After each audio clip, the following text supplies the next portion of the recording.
We're still talking about finding our voice. One of the things when it comes to being victoriously outspoken is anybody can be outspoken. That is something I told you at the beginning of this series that I have been my entire life. I have always been outspoken. I've always had a voice. Just because you have a voice and just because you're outspoken does not mean you're victorious in it.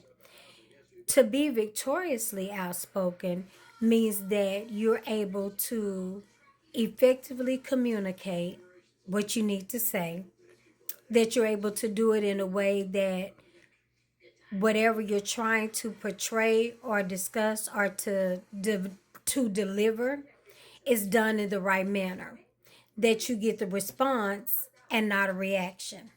I'm not going to tell you that every response is going to be the one that you want.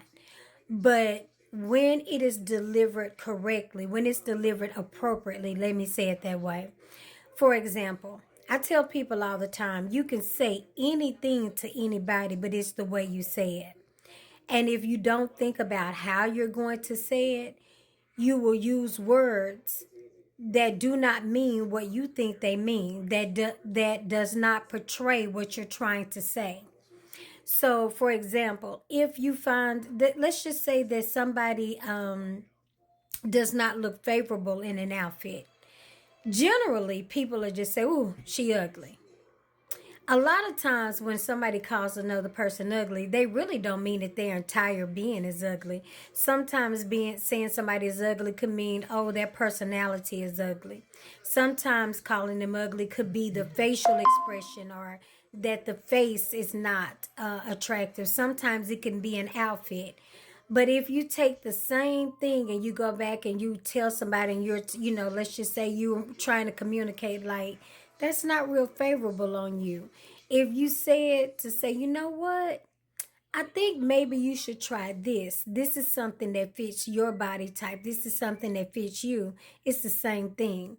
One of my favorite examples about figuring out how to say something, and I joke with my husband about it all the time. I remember before I started working with my girlfriend, or my girlfriend started working with me on wearing makeup, he used to say, "Oh, you don't need makeup, this and that. Your face is this." And I'm looking at my face. I see the blotches. I know he could see them. Not even just that, like I leave the house looking one way. You go to take a picture and it's like, oh my gosh, who is this person? Because the face is shining and nobody says anything. And a lot of times, the way people see you, they assume you know how you look.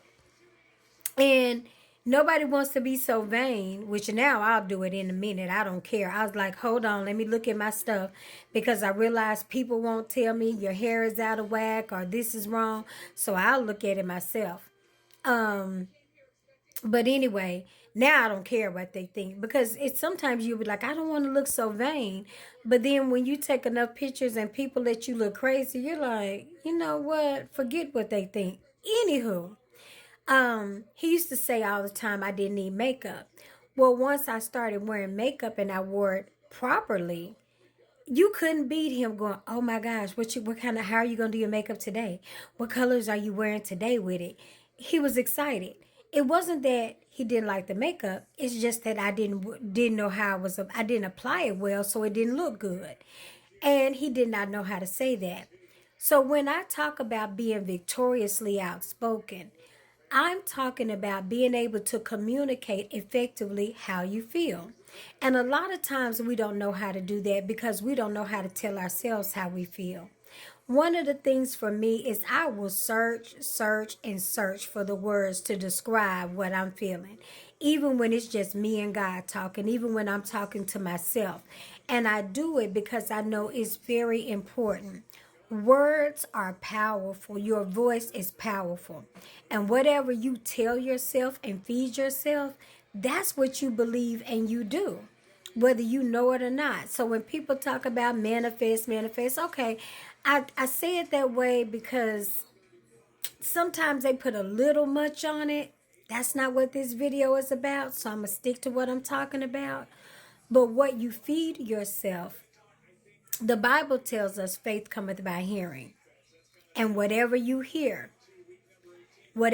consistently, even if it's something that you tell yourself out of your own mouth, that's what you will believe and walk in. A lot of times we have no clue about how we feel, how we look at things until we decide and until we tell ourselves. And one of the most important things is to know how you feel alone, not with anybody. When you start understanding how you feel by yourself, it's easy for you to stand and to keep that same feeling when you're around people. You would be surprised how easily you are swayed when you have not had the discussion with you first. You know, let's just say something happens and out the blue, people say exactly how they feel or what's the first thing on their mind. When you don't know how you feel, you might agree, you might walk into something, and then later on, once you have an opportunity to process it, you realize you don't feel like you thought you felt, and that's okay. But because we're not equipped, because we do not practice it, we do not always go back and change what our initial thinking, our initial thought, or sometimes we think it doesn't matter, but it does. Because a word, especially a word that you speak to yourself, is something you live by. And if you live by something that's incorrect, you're going to make decisions off bad intel. And if decisions off bad intel means that you're going to make a bad decision. So your voice is so important. It's important to speak back to negativity.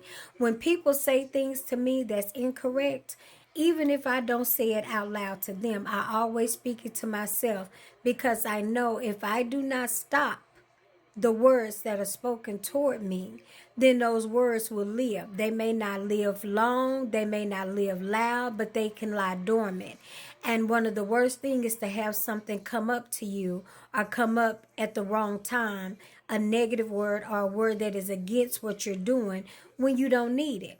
And that's why I am conscious, intentional, and consistent about speaking back to things that have been negatively. Thank you. Oh my gosh, that was forever, y'all. Negatively spoken against me or to me because it matters. And if I don't speak back to it and I let it fester, I don't know what all that negative word will attract or that inconsistent or incorrect word will attract to me. So, whenever we talk about being victoriously outspoken, the victory comes in being able to communicate effectively what you're thinking.